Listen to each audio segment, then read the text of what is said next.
Selamat datang di Roll, Rumpi Oleh Aleo.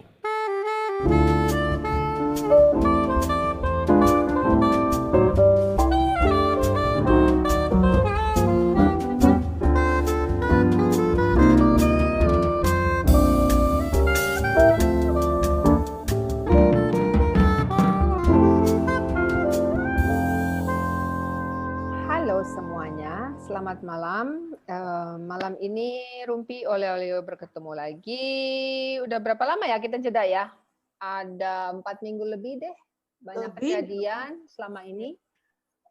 Jadi just in case udah pada lupa siapa anggota Rumpi Oleh Oleh, saya Maureen Dewi Natalia Simatupang dengan 3 teman saya lainnya adalah Saya Dewi Anggraini. Selamat malam teman-teman. Saya Sarita Wirasmo. Selamat malam juga teman-teman. Saya Santi Rahayu Dewayanti. Selamat malam juga teman-teman. Sehat selalu. selalu sehat. Oke.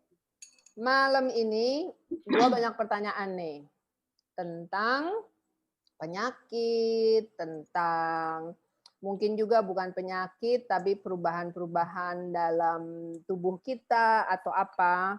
Terus untuk yang belum tahu, gua ini udah berapa tahun ya berkecimpung dalam bidang pengurangan masalah sampah, terutama masalah sampah plastik. Nah, jadi asal muasalnya gua mulai berpikir serius tentang hal tersebut karena waktu itu anak gua mau selesai, yang kecil mau selesai sekolah. Terus lagi berpikir, gua kan waktu itu kan ini ya, sangat super aktif di POMG di sekolah anak gua, nggak kalah sama ibunya Dewi dulu aktif POMG di lab school.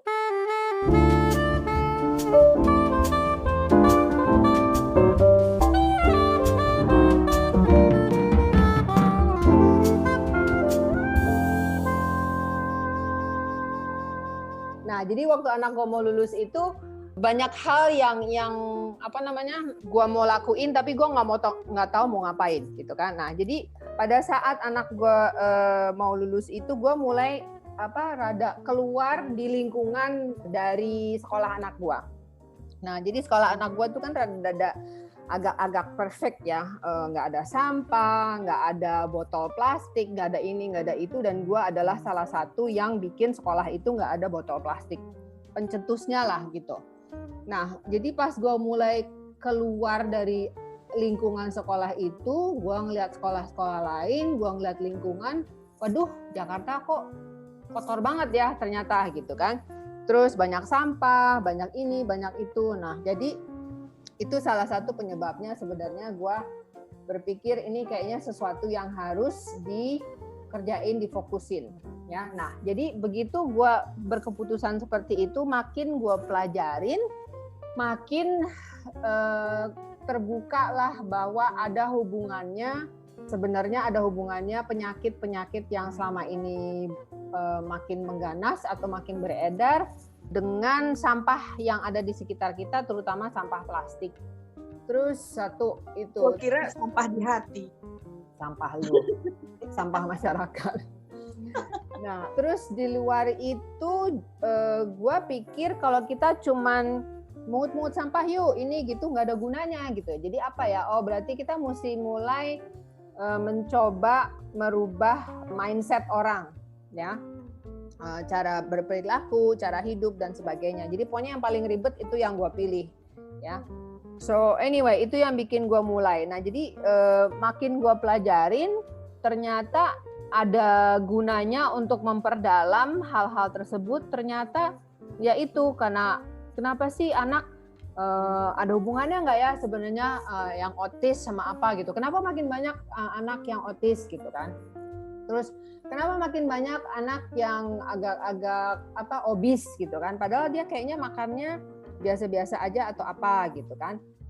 Kenapa banyak orang susah punya anak atau punya anaknya rada lambat gitu kan? Itu dan banyak pertanyaan gue yang susah dijawab atau belum bisa dijawab. Tapi 6 tahun kemudian gue mulai pengetahuan gue tambah lama tambah banyak.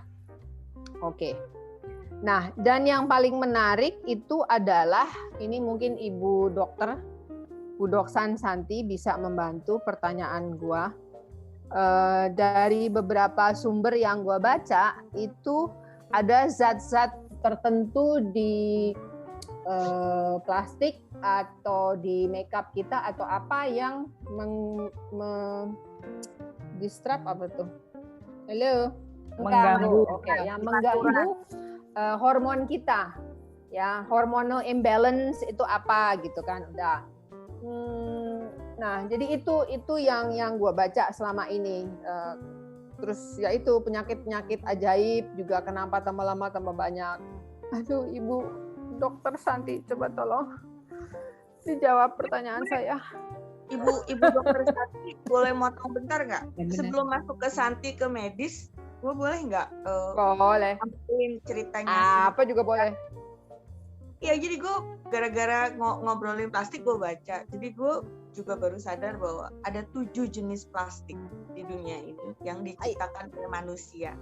Dan bagaimanapun kita sekarang diajarin untuk wasteless, terus mengurangi plastik, apa maksudnya dalam arti memilah-milah sampah plastik. Boy, kalau sampah dibeda-bedain supaya nanti bisa di-recycle sampah-sampah plastiknya.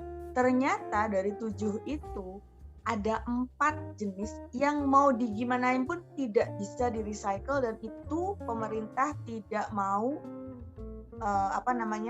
secara resmi mengatakan bahwa ada sampah yang memang tidak bisa di-recycle, dan itu masif jumlahnya, dan utamanya adalah styrofoam. Itu memang nggak bisa diapain pun nggak bisa. 4 jenis. Jadi tipe 3, tipe 4, tipe 6, tipe 7 itu nggak bisa dihancurkan.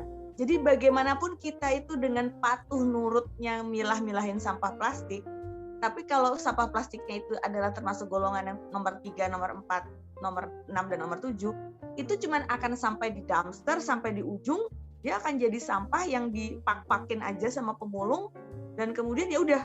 Nah, di negara-negara besar itu akhirnya dibuang ke negara dunia ketiga kan, kita terima duit karena nerima sampah mereka. Tapi sekarang gue bangga, Indonesia udah berani nolak tahun 2015, nolak sampah dari Amerika.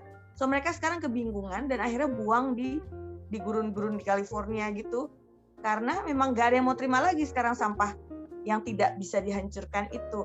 So itu kan bisa mempengaruhi kondisi tanah yang di tempat kita tinggal kan. Jadi kita makan dari tumbuhan yang tumbuh di tanah yang sudah tercemar itu, bukan cuma laut loh, tapi juga tanah yang tercemar oleh sampah yang tidak terhancurkan itu. Nah, di situ tuh yang disrupt hormone imbalance-nya itu kan. Nah, semua jenis plastik sebenarnya bisa didaur ulang. Bisa. Nomor 7 pun bisa.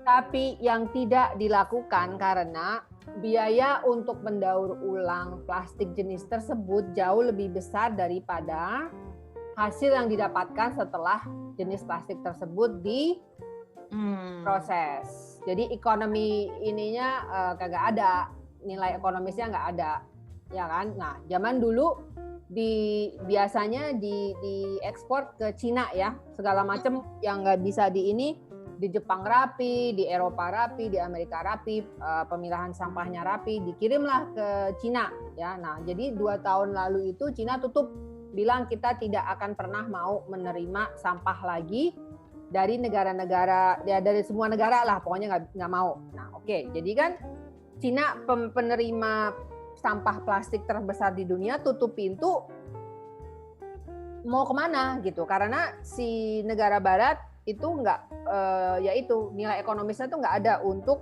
memproses plastik tersebut. Nah, Cina kan sama ini kan murah kan, nah nggak murah apa murah, semua juga diiniin gitu kan. Terus mereka juga nggak peduli apakah itu merusak lingkungan atau membunuh masyarakatnya, sebodoh toing gitu kan. Nah, jadi karena Cina tutup, mulailah ngelempar ke Vietnam, ke Indonesia, ke Malaysia, Filipina dan seterusnya dan seterusnya. Ya, jadi sebenarnya itu, Rit. Jadi dari itu sebabnya secara statistik dari 100% plastik yang bisa didaur ulang, hanya 9 yang akhirnya didaur ulang. Nah, jadi yang tidak terdaur ulang itu kayak lu bilang, itu kan apa? Dibakar. jadi asap, asapnya itu kasih polusi di udara, dan itu asap yang toksin banget kan, yang toksik ya. Nah, kalau misalnya dia kan plastik juga apapun bentuknya lama-lama dia cair, bukan cair meleleh atau apa. Nah, itu kan jadi pada dasarnya plastik kan itu pasti ada campuran bahan kimianya dan plastiknya ya, jenis plastiknya ada minyak buminya juga. Nah, itu jadi dia leaching, ngerembes ke bumi. Nah, itulah masuk ke dalam tanah kita, terus kayak di Jakarta gini kan, kita minum air tanah, belum semuanya air pump. Nah, itu yang jadi semua ini pada dasarnya akhirnya yang mengganggu tubuh kita. Itu yang tadi lu bilang endokrin, mengganggu endokrin kita. Ibu dokter coba dicelosin endokrin. Apakah itu Ibu Santi? Ibu Dokter Santi. Endokrin itu adalah hormon yang ada di dalam tubuh kita yang fungsinya meregulasi atau mengatur beberapa sistem yang saling berkaitan. Jadi biasanya kalau yang paling sering kita tahu itu kelainan endokrin itu misalnya dari gangguan tiroid ya. Jadi tiroid itu bukan saja misalnya tahu gondok. Tiroid itu ada juga. Iya benar. Ya kan, tapi itu ada yang bersifat ganas, ada yang bersifat tidak ganas kelainan itu. Jadi ada yang memerlukan ada yang memerlukan terapi setiap tahunnya, ada yang misalnya selesai dia dioperasi membaik, dia nggak perlu tambahan terapi pengganti hormon endokrin. Kemudian hormon tiroid maksudnya. Kemudian gangguan diabetes, nah itu juga termasuk gangguan endokrin. Gitu. Kalau kita sekarang lihat banyak banget orang-orang diabetes dan sebagainya, itu adalah karena ada gangguan ya? Udah pasti ya. Nah, itu ketidakpengertian, ketidakpedulian. Jadi, nah kalau nanti dikaitkan dengan plastik atau apa, mungkin karena itu ceritanya mungkin lebih panjang ya. Secara patofisiologi kan, karena kalau kita bicara tentang kenapa timbul suatu penyakit antara ketidakseimbangan antara yang harusnya normal jadi tidak normal gitu kan. Nah, tapi sebelum sampai ke situ tentunya kalau kita kaitkan dengan plastik ada hal lain yang akan memicu timbulnya itu di luar sistem tubuh manusia sendiri ya gitu. Jadi yaitu lingkungan hidup sebenarnya berpengaruh besar banget kan.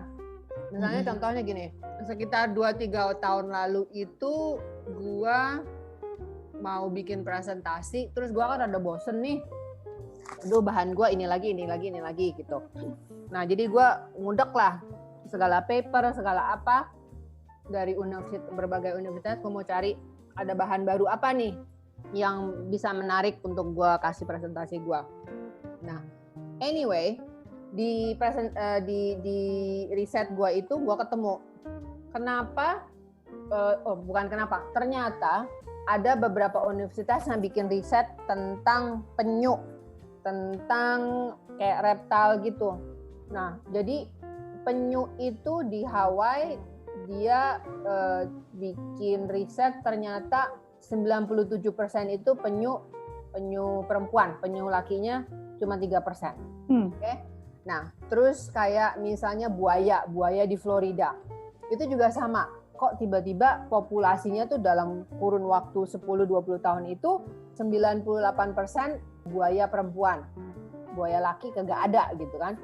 Itu kan mengganggu ya, ada yang terganggu gitu kan sistemnya gitu. Nah, jadi ternyata hubungannya adalah karena bumi makin panas, makanya makin banyak penyu yang jenis perempuan.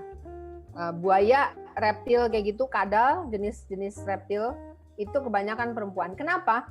Karena pada saat mereka ngeluarin telurnya itu kan biasanya di dalam pasir ya untuk ininya, di keremnya gitu kan. Nah, kalau jadi waktu telur itu keluar itu tuh belum ada gendernya, belum ada akan jadi bayi kadal perempuan apa bayi kadal laki-laki, belum ketahuan. Jadi pas lagi di perem itu, disitulah ada keputusan bahwa itu nanti keluarnya kadal perempuan apa kadal buaya laki apa buaya perempuan.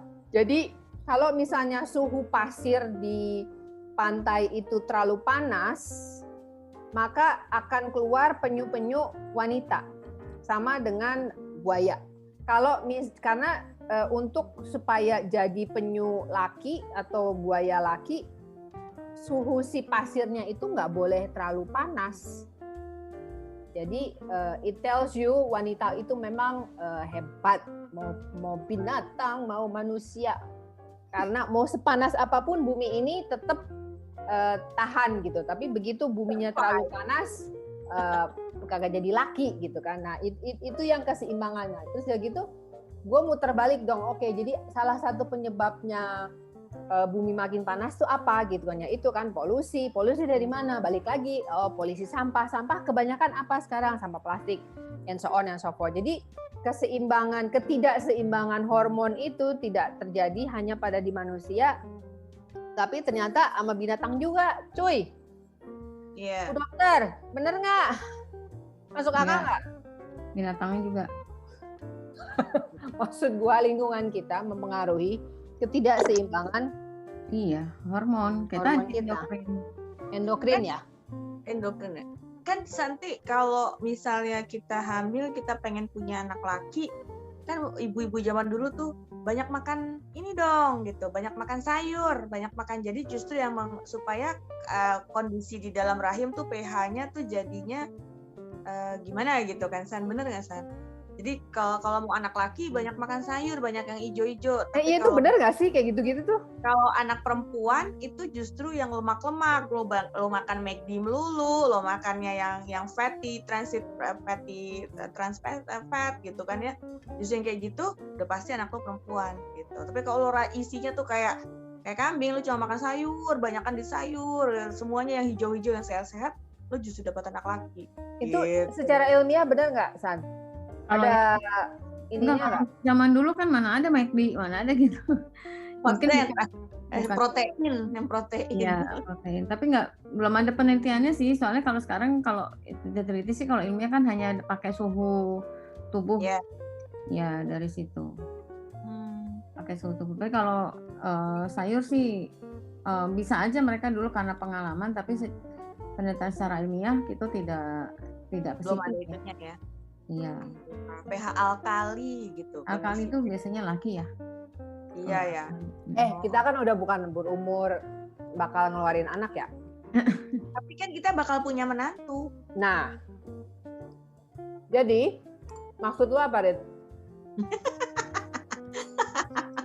Jadi kita bisa ngebully menantu kita.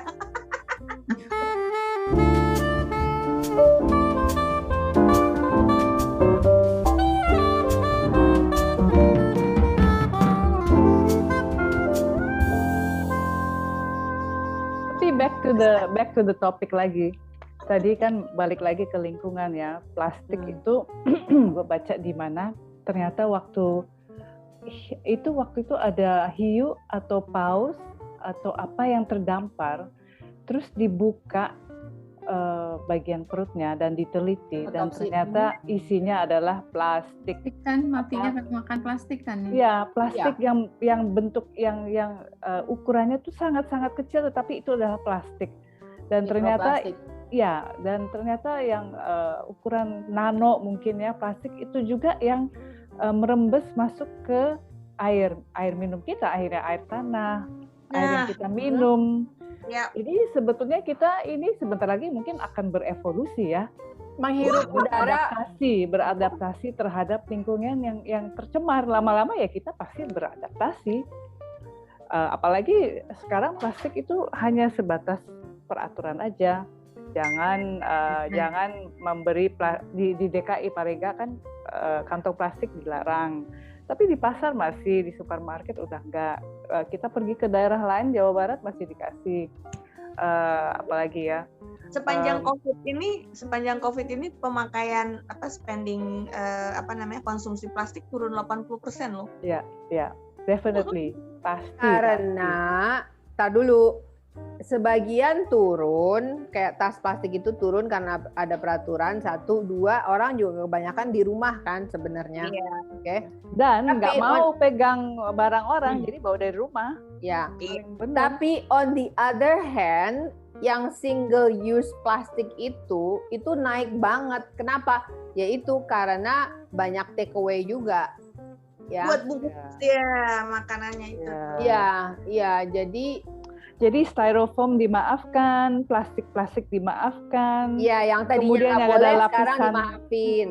Ya, itu semua Styrofoam dimaafkan. itu paling gila loh, itu yang 400 tahun ya umurnya ya. Buset. Itu. Lo tahu nggak kalau styrofoam ya kena jenis-jenis makanan yang kandungan vitamin A-nya tinggi kayak wortel gitu. Ya, well, ya. Oh, Ya, wortel panas. Lu bikin goreng-gorengan yang ada wortelnya. Nah, capcay Ya, misalnya capcay ya. Nah, terus lu taruh di styrofoam ya. Jadi saat si ini udah ada penelitiannya, saat si wortelnya itu bersentuhan dengan styrofoam terjadi reaksi-reaksi kimia yang membuat tercipta dioksin. Oh my god. Yes. Vitamin A ya. Bukan Vitamin cuman hilang vitaminnya, tapi dia jadi karsinogen gitu, jadi racun. Iya. Kalau si wortel panas bersentuhan dengan styrofoam. Jadi ada reaksi kimia, dan reaksi kimia itu coba ingat beracun. Ibu siapa? Ibu guru kimia kita, Bu Haryati. Ibu Haryati. Iya, ada gunanya dulu gua walaupun bandel tapi sedikit-sedikit dengerin dia. Jadi saat gua sekarang belajar kayak gini, itu suka terbayang-bayang terngiang-ngiang guru-guru gua waktu di SMA gitu. Dan gua bersyukur bahwa walaupun dulu gua rada-rada bandel, guru-guru itu semua pada sabar. Ngono. Dan gua berterima kasih. Mereka sabar sama gua karena sekarang pada saat gua seumur begini di bisnis yang gue lakukan, apa yang gue pelajarin zaman SMA itu ternyata balik lagi cuy, sumpah beneran, nggak bohong gue. Iya yang dulu kayaknya aduh ngomongin apa sih, ribet banget sih pelajaran fisika, kimia apa segala macam. Tapi sekarang gue kalau lagi baca, lagi belajar, lagi bikin riset gue, itu semua guru-guru SMA gue ada di depan mata gue semua. Yes.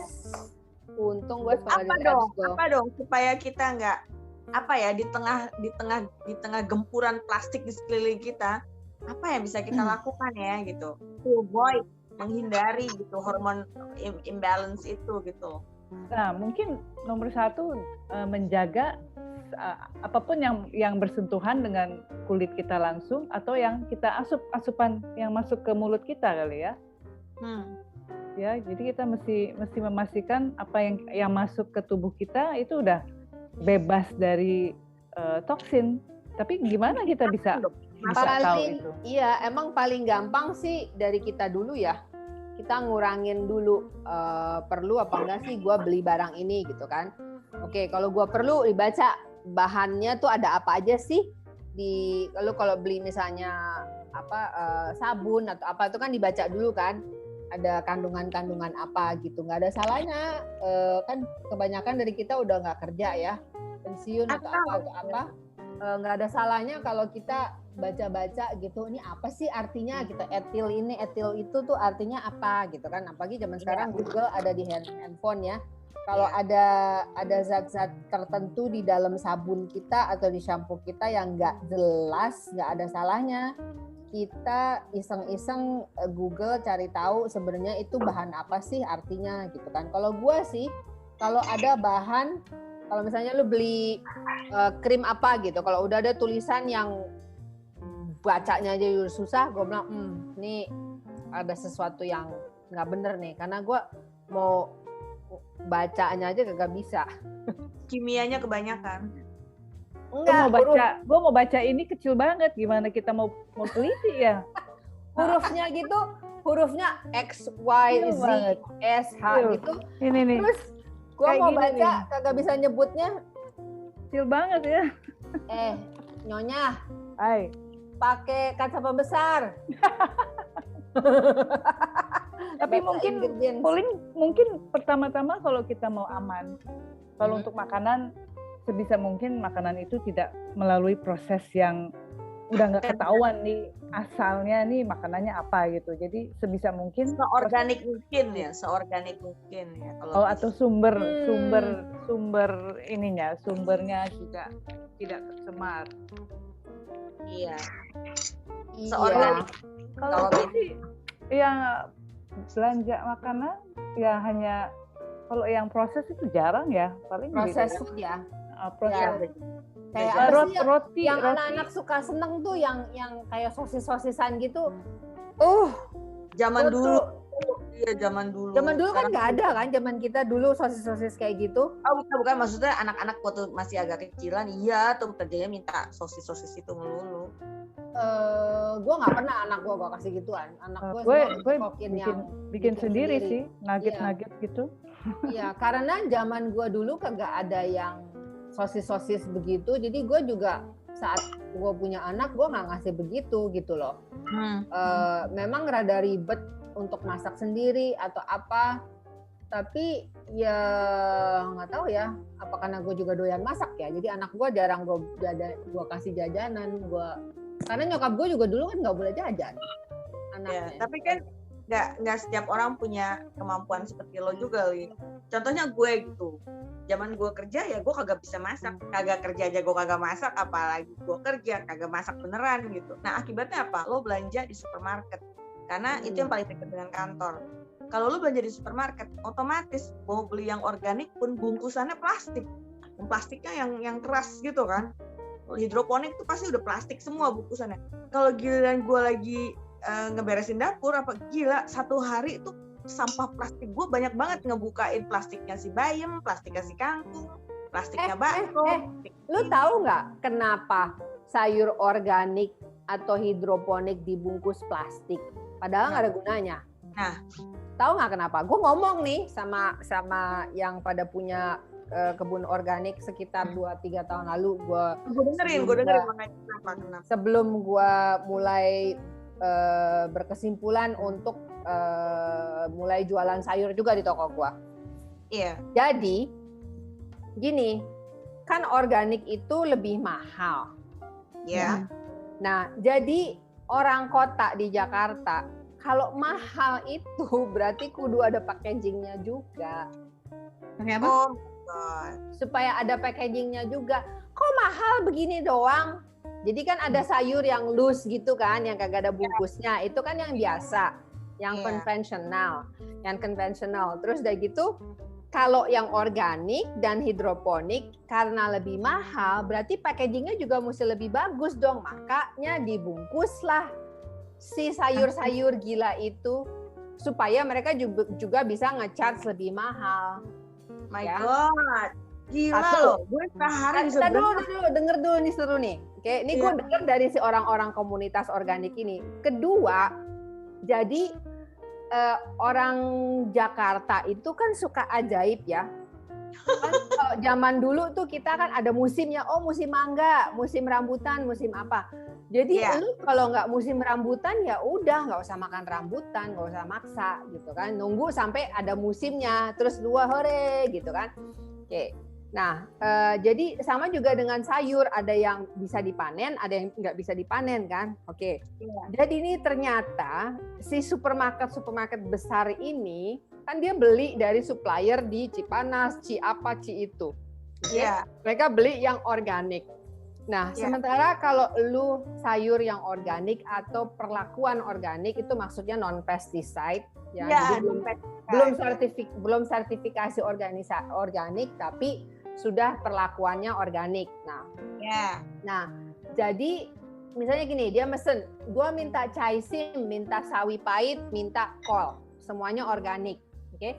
Nah, kalau misalnya si petaninya itu nggak bisa kirim sawi karena mungkin panennya gagal atau kuantitasnya nggak cukup, sama si supermarket itu didenda si supplier sayurnya ini. Jadi si suppliernya daripada dia didenda sama si supermarket gede ini, dia pergilah ke Ci segala macem, beli yang tidak organik, yang konvensional, dibungkus supaya kayak organik. Karena iya, ini gue kagak bohong, gue juga belajar ini, itu yang gue bilang 3 tahun lalu, gue belajar ini, gue bilang, lu gila, gue bilang gitu. Iya mbak, kalau nggak digituin, soalnya itu ya bagian aja kan orang-orang dari Cipanas siapa gitu didenda sama, gue nggak mau nyebutin nama supermarket besar, didenda karena dia minta 10 kilo tomat organik, tapi dia cuma bisa kirim 2 kilo, yang 8 kilonya itu kemana? Ya daripada dia didenda, dia cari 8 kilo yang tidak organik, tapi dibungkus supaya kayak organik. My God. Yes. Jadi nggak jaminan ya? Ya, jadi lu kudu mesti tahu. Gimana dong? Jadi lu gimana dong lu? Lu caranya memastikan sayur lo tuh benar-benar orisinil gimana? Gua hanya pakai 2 supplier dan gue kenal dia, dan gue pergi ke kebun mereka dan gue pelajarin cara mereka berini. 1, 2, gue ajarin mereka cara deliver sayur dengan pengurangan plastik. Gue bukannya anti plastik, tapi gue anti pemakaian plastik yang berlebihan atau tidak ada gunanya. Ya, jadi waktu gue pertama kali mau kerja sama mereka, gue pergi ke kebun mereka, gue lihat kan caranya mereka. Bungkusnya gimana apa segala macam. Jadi pelan-pelan gue ajarin mereka gimana caranya delivery sayur mereka dengan mengurangi plastik. Lu sekarang lihat dia perusahaan itu telurnya aja, si telur ayam kampung itu pakai yang karton yang bisa di karton kertas. Tadinya plastik. Ya. Terus semua sayurnya kan tadinya dibungkus 250 gram gitu, plastikin. Tahu nggak gue apain? Gue kumpulin plastiknya, gue balikin ke mereka. Halo, gue bilang gitu. Gue pesen 1 kilo, 2 kilo. Itu kan bisa dimasukin ke plastik gede. Jadi 1, lu kirim ke gue. Gue bilang gitu kan. Smart. Jangan 250 semuanya, nggak ada gunanya. Gue bilang, iya kan nanti bisa di ini. Gue bilang, gue nggak mau nipu customer gue. Karena gue bilang ke customer gue, kita nggak akan ngirim sayur pakai plastik gitu kan. Jadi gue terima plastik dari lu, terus gue buang plastiknya itu, terus gue kirim ke customer gue tanpa plastik. Itu namanya penipuan terhadap customer, gue bilang gitu, nggak bisa. Nah 3 tahun berjalan, mereka, gue bahagia kayak tadi dia ngirim salak dalam keranjang rotan-rotan gitu, terus dikirim kentang tadinya pakai plastik gede gitu, sekarang pakai kertas. Jadi si bungkus kertasnya itu kan bersih. Gue pakai lagi untuk kirim ke customer gue. Begitulah. Jadi itu 3, dan gue bilang sama mereka, saya bukan petani ya. Jadi saya cuma punya usulan. Kalau begini gimana? Kalau begitu gimana? Kamu mesti bilang sama saya, apakah usulan saya itu ada gunanya atau enggak? Kenapa? Karena gue juga kalau di Amerika setiap lagi summer gitu kan gue selalu ke pasar basah ya. Itu tuh gue tanyain si petani-petani itu, kalian berangkat dari kebun jam berapa gitu, bungkusnya gimana, ini pakai AC nggak, truknya apa segala macam, gue tanyain semua. Terus gue bawa ke sini, gue bilang sama petani di sini, gue bilang tapi itu kan petani di luar negeri ya, gue bilang gitu, udaranya lain sama di Jakarta, jadi lu pikirin deh, bukan karena gue bilang harus begini itu harus kejadian, gue bilang gitu kan. Lu mesti modifikasi sendiri. Anyway, itu perjalanan. Kita ngomong apaan sih dari ngomongin plastik, terus ngomongin hormon, terus ngomongin sayur. Ya, tapi sebetulnya ini kan awalnya nih karena kita minggu-minggu terakhir ini kita luar biasa digempur sama korban-korban COVID, baik dari keluarga maupun dari keluarga sendiri atau keluarga sahabat-sahabat gitu ya. Jadi memang gimana sih nih kita harusnya menjalani kehidupan nih gitu kan, itu jadi mulai bertanya-tanya, bukan cuma buat COVID tapi juga pokoknya demi kesehatan, kita mau meningkatkan kesehatan gitu loh. Ini gimana gitu, terkait COVID atau tidak terkait COVID gitu. Ternyata di luar sana banyak hal-hal yang sebetulnya menghantui, tapi karena tidak diekspos, kita juga jadi nggak sadar kan bahwa itu mempengaruhi loh badan kita, termasuk apakah kita menjadi subur atau mandul, atau apakah kita akan prone gampang jadi lebih cepat keluarnya penyakit diabetes, ya nggak dokter Santi? Harusnya misalnya diabetesnya baru keluar di atas umur 50, Tapi ternyata ada anak kita umur 25 udah kena diabetes tipe 2. Kenapa gitu ya? Karena gaya hidupnya, makanannya emang kenapa gitu? Makanannya baik-baik aja gitu. Ternyata karena misalnya pemilihan bahan makanannya itu terpengaruh oleh kebersihan dari lingkungan tempat tumbuhnya tanaman pangan kita dan ternak-ternak yang kita makan gitu kan, pestisidanya dan semuanya gitu. Hidup kita jadi lebih complicated loh untuk menjaga kesehatan. Zaman kita cara orang bercocok tanam itu beda dengan sekarang. Kalau sekarang kan semuanya karena penduduk juga jauh lebih banyak. Tambah. Praktek-praktek yang kurang etis ya, non-ethical itu akhirnya mereka mengorbankan manusia mungkin ya demi profit. Karbitan kali ya. Demi profit. Kayak daging ayam yang dicekokin, kemudian pestisida, wah itu penggunaan disuntik biar gemuk ayamnya. Nah, tapi kenyataannya masih banyak yang lapar dan masih banyak orang yang harus dihidupi ya. Nah, kalau udah seperti itu, kita tahu ada praktek-praktek yang mungkin kurang bagus. Kedepannya ya gimana caranya kita bisa mengimbangi itu semua sebelum telat ya. Mungkin generasi kita mesti meneruskan ke generasi berikutnya karena kita punya keturunan ya mungkin kita mengharapkan keturunan itu ya sehat-sehat juga seperti kita ya mudah-mudahan ya. Amin ya. Kita masih ada masa depan anak-anak kita dan anak-anak mereka kelak gitu. Kita nggak tahu ke depannya seperti apa. Jadi saat ini ya mungkin sebaiknya mulai dari kita dulu ya, kayak sekarang misalnya nih kalau untuk di halaman rumah di rumah ya kita pakai pupuknya kita bikin sendiri dari kompos. Ada pupuk cair, ada pupuk kompos, dari sampah-sampah rumah tangga seperti itu. Tapi gimana kita meyakinkan bahwa si sampah itu sendiri asalnya juga bagus ya, kalau organik dan lain sebagainya. Ya, akhirnya ada lingkaran setannya masih di situ juga. Gitu. Nggak ada habisnya emang kalau ngomongin kayak ginian. San, menurut lu sebagai dokter ya, ngelihat pasien-pasien gitu, lu ada kesimpulan kayaknya nih kasus-kasus ini tambah lama tambah naik karena yaitu lingkungan kita yang tambah lama tambah buruk. Ya nggak San? Lu kadang-kadang berpikiran kayak gitu nggak San? Atau jadi mikir gitu yang kenapa ya kok penyakit-penyakit jenis ini gitu kok tambah lama tambah sering kelihatan gitu. Ya, emang sih kasus-kasus kayak operasi jantung tuh di bawah 40 udah operasi bypass ya. Maksudnya yang dibilang bypass jantung tuh sekarang udah banyak di bawah 40, yang dulu tuh nggak kejadian, biasanya udah di atas 55, atas 60. Kalau penyakit jantung bawaan sih udah jelas ya karena memang kelainan anatominya ya. Tapi kemudian kejadian stroke.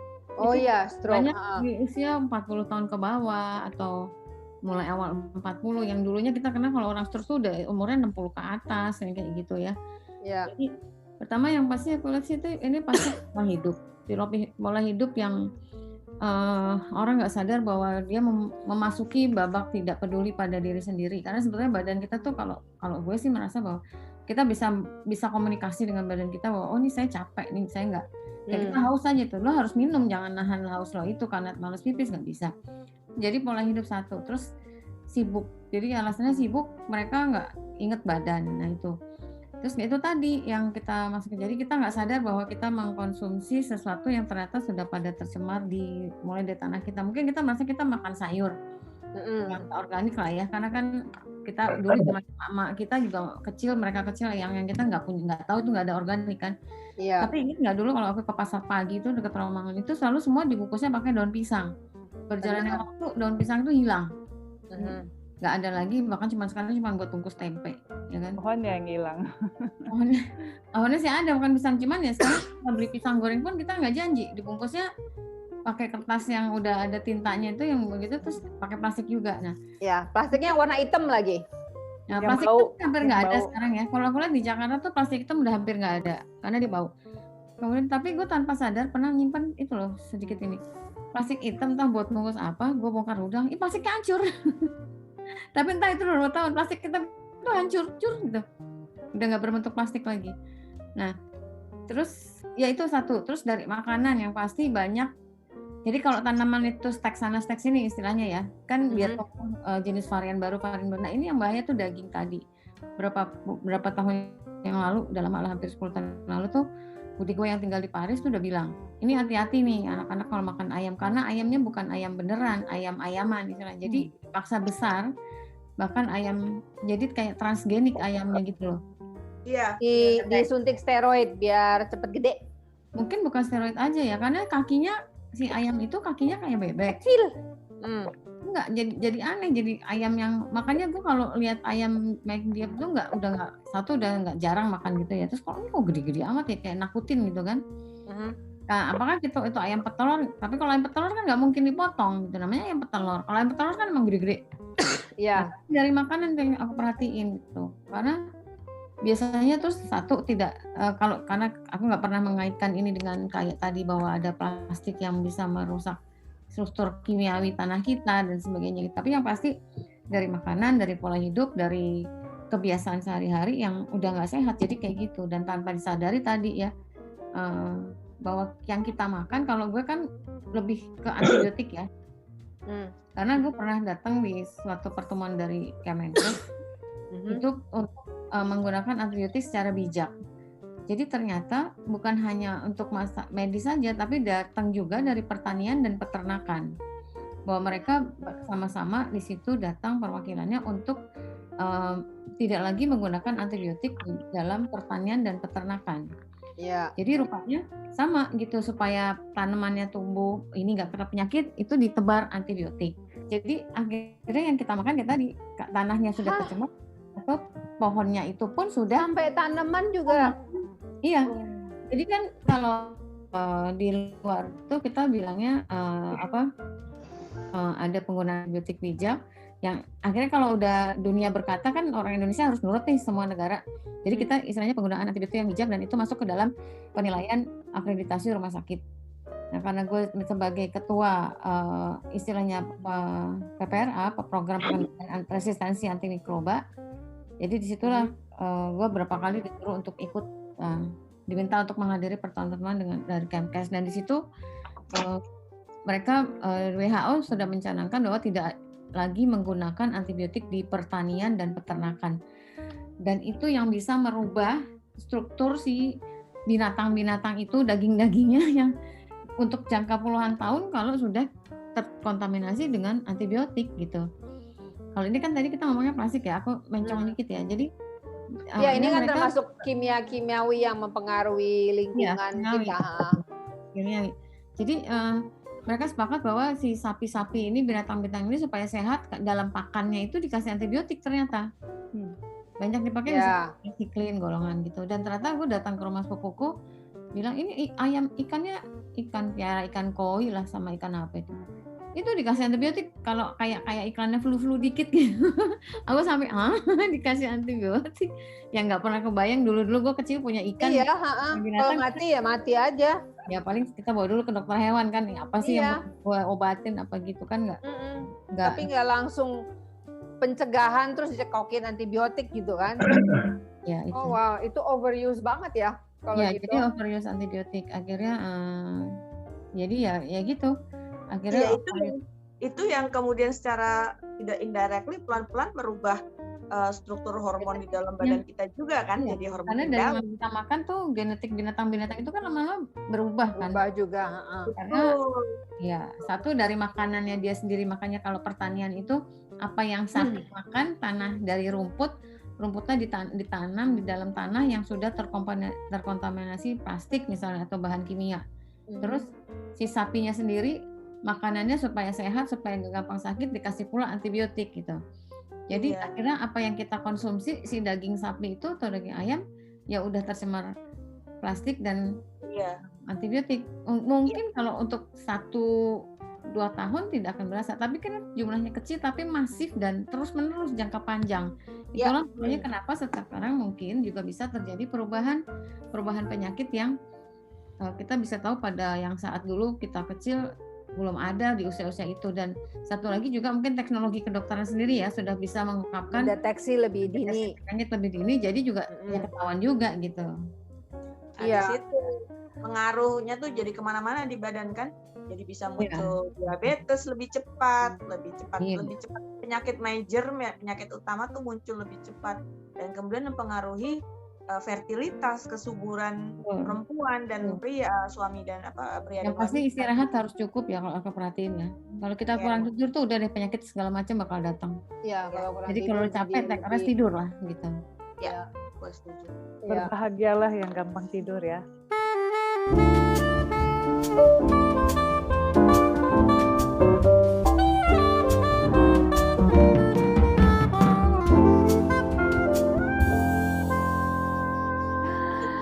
Jadi kesimpulan kita mengobrol malam ini adalah banyak yang tidak tahu, banyak yang tidak kita ketahui, yang mungkin dulu kayaknya aman, ternyata pas di udek-udek ternyata nggak aman, ya. Atau yang apa ya, pokoknya mesti, kalau gue sih ya, mesti sering baca, tapi baca juga jangan baca sebaran WhatsApp doang. Sebaran WhatsApp suka banyak hoax-nya. Jadi gue kalau gitu suka cross check juga, nih bener nggak sih nih berita-berita kayak gini gitu kan. Kalau lu gimana? Kalau melihat lingkungan yang kalau gue bilang sih agak tambah lama tambah banyak ininya ya, kerusakannya ya.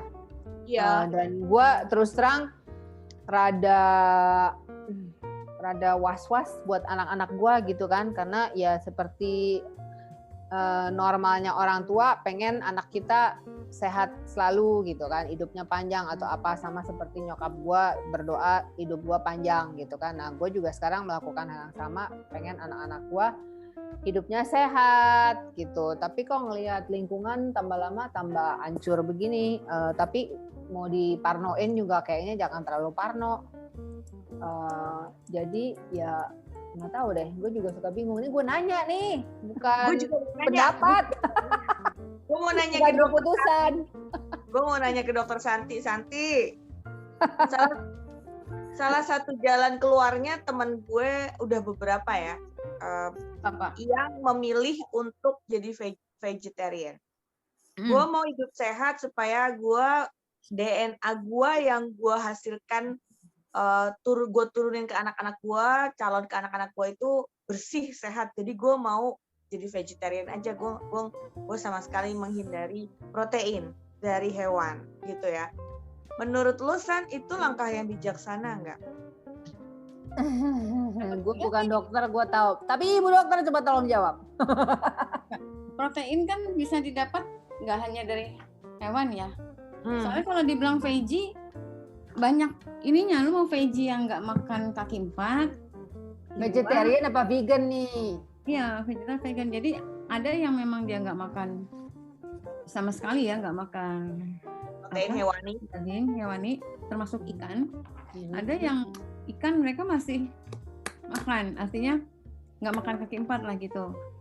Kalau yang memang dibilang vegetarian bener-bener yang itu tuh emang mereka hanya makan sayur, nggak makan vegan itu kan daging ya, vegan yang bahkan kalau yang lebih ekstrim mereka telur pun nggak makan ya, itu vegan.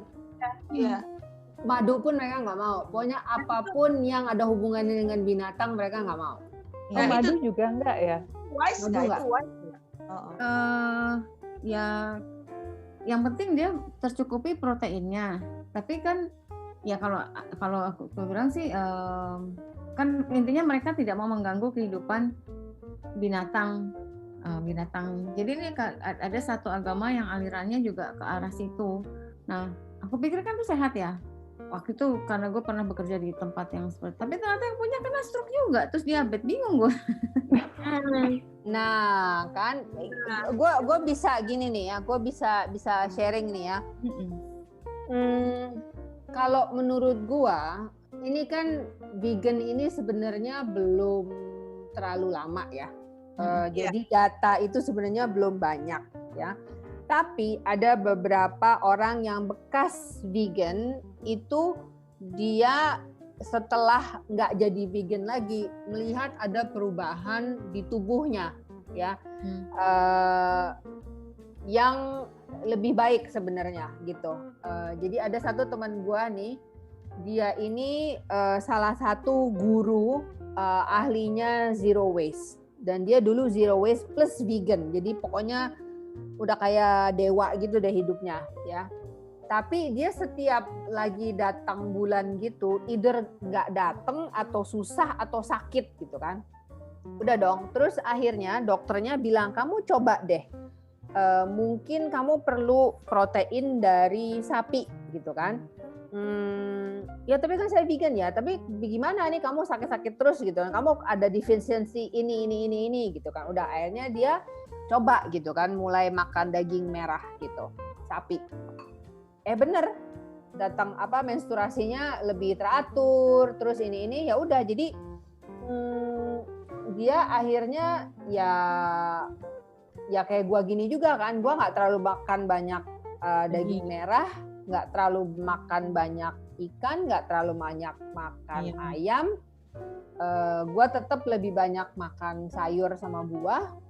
Tapi kalau badan gua bilang I need red meat, ya udah gua makan aja daging, makan aja gitu. Nah tapi gua tahu permasalahan daging di sini di Indonesia tuh kadang-kadang nggak jelas kan asal muasalnya. Jadi gua kalau setiap gua lagi di sini, gua bener-bener daging itu gue limit banget ya. Jadi kalau telur pun pasti gue beli telur yang ya dari toko gue beli yang free range, dan gue tahu dari mana. Jadi sampai gue lihat nih si ayam hidupnya happy apa enggak. Jadi harus telur ayam yang happy, yang bisa lari-lari, yang ketemu matahari kayak gitu-gitu. Nah jadi gue mau makan telur itu ya.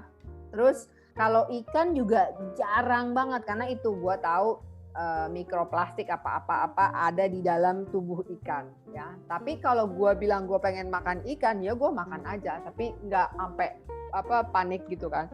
Nah ayam ini gue paling jarang, karena nggak tahu kenapa gue makan ayam tuh rasanya tuh kayak bukan makan ayam ya. Zaman sekarang banyak yang ajaib, sekali-sekali gue bisa dapat ayam kampung yang enak, nah gue makan. Nah sayangnya itu kenyataan hidup di Indonesia. Kalau gue setiap gue pulang ke Amerika itu gue selalu pergi ke kayak zaman dulu tukang daging. Jadi gue tahu nama tokonya tuh Conscious Carnivore. Jadi sapinya itu makan rumput. Jadi sama kayak ayam, telur ayam yang gue beli di sini. Sapinya dia nggak makan sama sekali, nggak ada makanan sintetis, dia selalu jalan-jalan di luar, pokoknya happy cows gitu, kena matahari, kena apa segala macam. Jadi itu mahal banget itu daging gitu kan, dan dia motong sendiri, nggak dibawa ke rumah pemotongan. Jadi kayak koboi zaman dulu gitu, ngehidupin sendiri, motong sendiri, ini segala macam gitu kan. Nah terus tapi karena gue tahu kualitasnya dan mahal, ya nggak apa-apa, karena gue juga makannya kan nggak terlalu sering makan daging merah tersebut gitu. Babi juga sama, ayam juga sama. Ikan tetap gue masih jarang, karena ikan yang di farm fish itu juga sebenarnya nggak sehat ya. Kenapa? Karena antibiotik farm juga fish itu kan harus dikasih antibiotik. Nah jadi kalau lu beli wild Alaskan salmon atau Norwegian salmon gitu, yaitu lu ngomongin tentang polusi mikroplastik di lautan di dunia gitu. Jadi ikan gue benar-benar sangat jarang. Ya itu, gue sayangnya ya kalau di sini gue makin jarang makan daging, karena ya itu gue nggak tahu ini daging datangnya dari mana ya. Unfortunately kalau gue mau makan daging yang jelas datangnya dari mana, ya itu gue menanti sampai gue balik ke Amerika, ya gue makan daging sedikit lebih banyak daripada kalau gue lagi di sini. Oh my god, susah banget, mahal banget Lia. Kalau di itu Amerika rendang, ada telur nggak? kebayang rendang, kebayang gurame, kebayang apalagi itu makanan-makanan. Ya. Woi, Itu kan yang ternyata yang di ikan kan ikan laut. Kalau di Iya. Amerika ada ikan air tawar nggak? Pengen tahu. ada ikan danau. Itu mancing ikan- sendiri. Hah? Ya, atau ikan sungai, Ya. Ikan sungai. mancing sendiri ada di danau-danau gitu. Nah, itu juga ada beberapa danau yang mereka akan bilang nggak boleh mancing di danau ini karena danaunya sudah tercemar. Hmm. Oh. Ya. Nah itu agak jelas kan regulasinya atau apanya gitu kan. Kalau di sini ya di sini itulah. kebanyakan orang lapar, jadi ya mau nggak gitu mau lah. ya apa yang ada dikasih. mana-mana. Iya, Tapi jadi kan gue ayam nih, soal ayam nih, Li.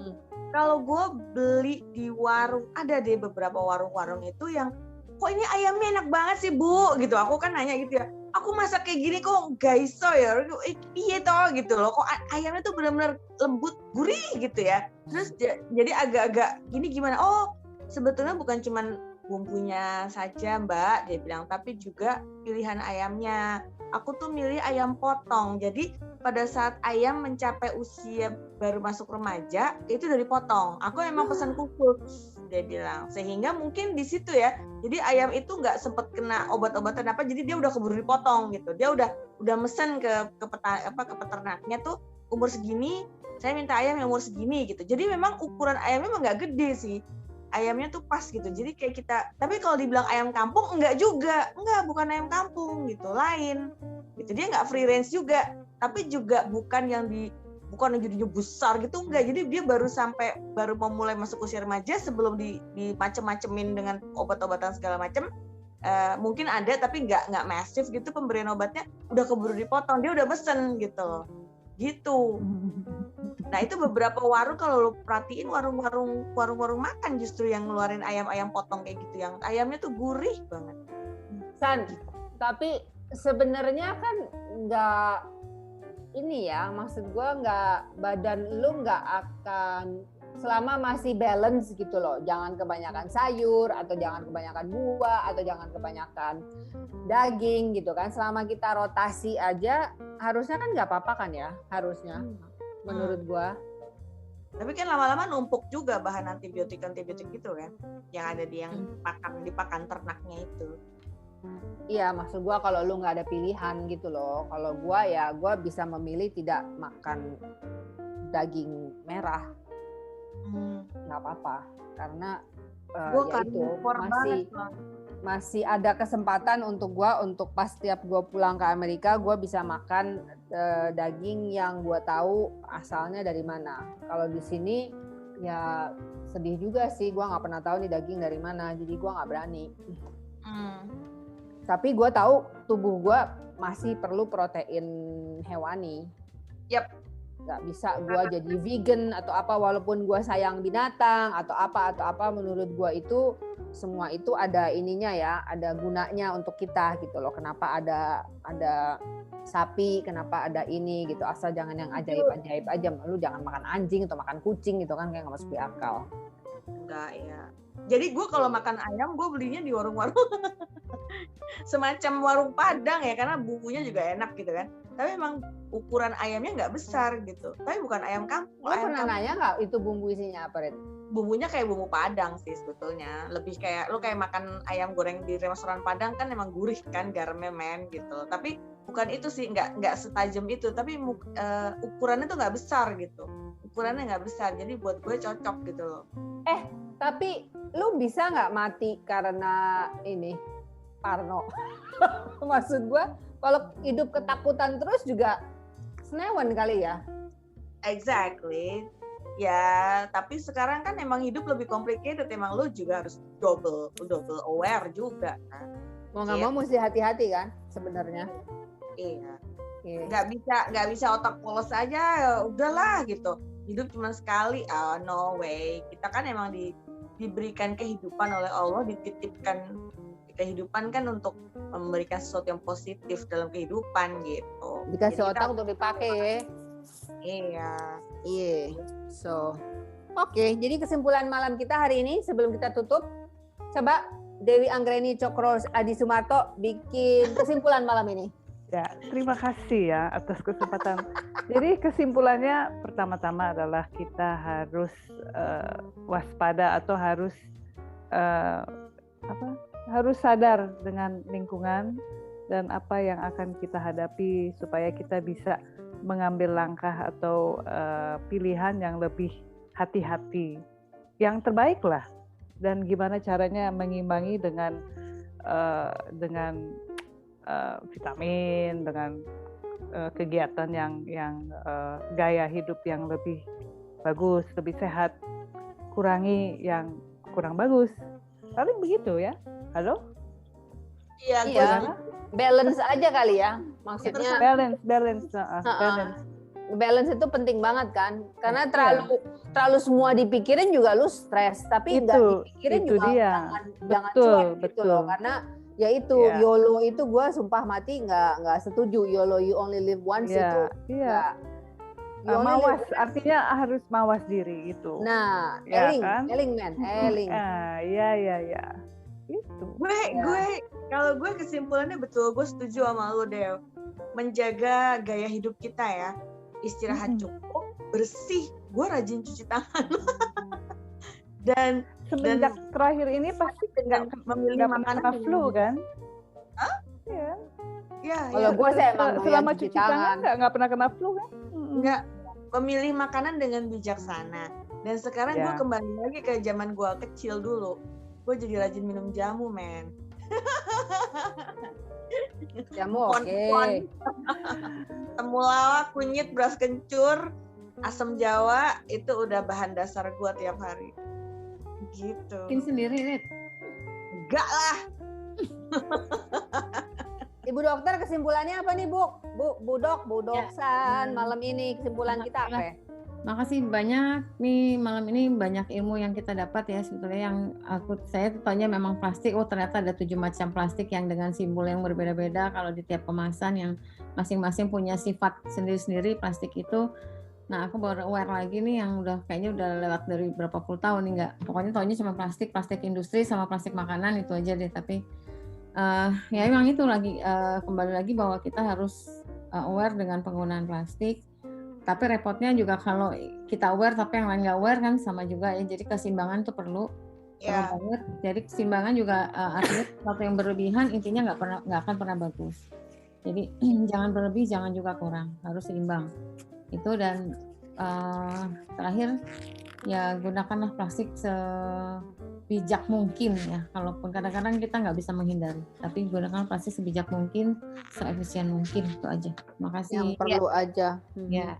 Setuju. Oke, kalau gitu mudah-mudahan semua yang dengerin malam ini bisa dapet info tambahan, atau kalau misalnya ada punya info sendiri juga mungkin bisa hubungi produser kami untuk kasih feedback atau ada yang salah atau apa, karena kita di sini bukan mau ngajarin atau apa, kita mau dari diskusi kita di Rumpi Olialeo itu ya ngobrol aja gitu loh. Kalau misalnya ada yang bisa kita sharing terus, dan kalau nggak ada yang tahu ya mudah-mudahan dengan cara ngobrol gini kita jadi bisa saling belajar dari sesama, karena kita berempat semua membawa latar belakang masing-masing yang sangat unik. Oke. Sampai sekian untuk episode malam ini. Sampai jumpa di episode berikutnya. Stay healthy. Terima kasih. Sampai jumpa. Ketemu lagi.